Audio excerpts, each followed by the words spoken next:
3 கேள்வி. ஒன்று வந்து இன்னைக்கு அந்த சட்ட திருத்த மசோதாவில் நீங்க குறிப்பிட்டு மிக முக்கியமாக பேசுனீங்க, காவலர் பணியிடங்கள் கூடுதலாக இருக்குன்னு. அந்த சட்டம் அதாவது இன்றைக்கு தமிழ்நாட்டுடைய முதலமைச்சர் அவர்கள் வரலாற்று சிறப்பு மிக்க 2 சட்டங்களை இன்றைக்கு கொண்டு வந்திருக்கிறார்கள். ஒன்றிய அரசுடைய சட்டங்களிலும் கூடுதல் வலுவான சட்டப்பிரிவுகளை உள்ளடக்கி இந்த சட்டமன்றம் சட்டம் நிறைவேற்றிருக்கிறது.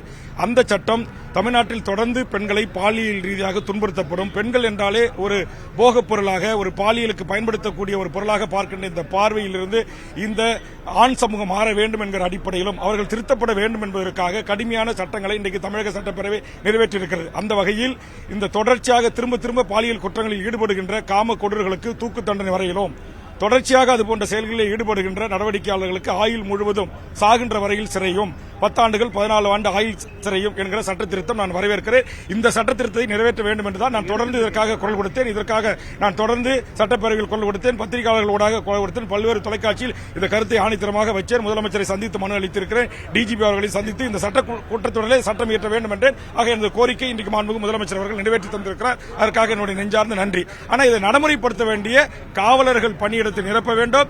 தேர்வு செய்யப்பட்டு காத்திருக்கிற 650க்கும் மேற்பட்ட உதவி ஆய்வாளர்களுக்கு உடனடியாக பணி வழங்க வேண்டும்.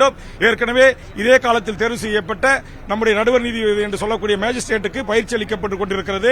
வழக்கு தொடுத்தவர்களுக்கு மட்டும் ஒதுக்கிவிட்டு, அதே மாதிரி இதிலும் ஒரு சிலர் வழக்கு தொடுத்திருக்கிறார்கள், அவர்களை நீக்கிவிட்டு மீதம் 650 பேருக்கும் உடனடியாக பணி வழங்க வேண்டும் என்று சொன்னேன். அந்த கோரிக்கை முதலமைச்சர் அவர்கள் ஏற்றுக்கொண்டிருக்கிறார்கள். முதலமைச்சருடைய முதன்மைச் செயலாளர் அவர்களும் ஏற்றுக்கொண்டிருக்கிறார். காவல்துறை உயர் அதிகாரிகளும் சந்தித்து முறையிட்டிருக்கிறேன், உடனடியாக நடைமுறைக்கு கொண்டு வருவோம் என்று சொல்லியிருக்கிறார்கள். ஆக ஒரு சட்டத்தை நடைமுறைப்படுத்துவதற்கான மேன் பவர் வேண்டும், அதையும் இப்போது செய்தரு என்று சொல்லியிருக்கிறார். அதேபோன்று என் தொகுதியில் ஒரு தடுப்பணை கட்ட வேண்டும், அதுபோன்று தடுப்பு சுவர்கள் எழுப்ப வேண்டும் என்று சொன்னேன். அது இன்றைக்கு உளுந்தப்பேட்டை, இடதரிமங்கலம், பகண்டை, காவனூர், பல்வேறு பைத்தாம்பாடி இதுபோன்று பல்வேறு கிராமங்களிலே இன்றைக்கு அதையும் மாண்புமிகு முதலமைச்சர் அவர்கள் கட்டித் தருவதற்கு அறிவித்திருக்கிறார். அதற்கும் என் நெஞ்சார்ந்த நன்றியை தெரிவித்துக் கொள்கிறேன்.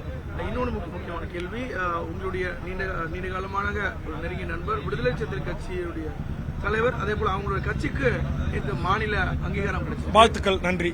அதே போல ஈரோடு கிழக்கு தொகுதியில் திமுகவினுடைய போட்டியிட இருக்கிறது. முதலமைச்சர் அவர்கள் என்னோடு தொடர்பு கொண்டு திமுகவின் கூட்டணியில் நீங்க இருந்து செயலாற்ற வேண்டும், உங்கள் ஆதரவு தேவை என்று சொன்னார். தொலைபேசியில் என்னுடன் நேற்று தினம் ஆதரவு கேட்டார். ஆதரவை தெரிவித்து அறிக்கை தந்திருக்கிறேன். கண்டிப்பாக நடைபெறுகின்ற திராவிட முன்னேற்ற கழகத்தினுடைய வேட்பாளர் திரு சந்திரகுமார் அவர்கள் வெற்றி பெறுவதற்கு தமிழக வாழ்வுரிமை கட்சி களத்தில் பணியாற்றும். ஏற்கனவே அதற்கான உத்தரவுகளை இந்த கட்சியுடைய தொண்டர்களுக்கு பிறப்பித்திருக்கிறேன். நன்றி, வணக்கம்.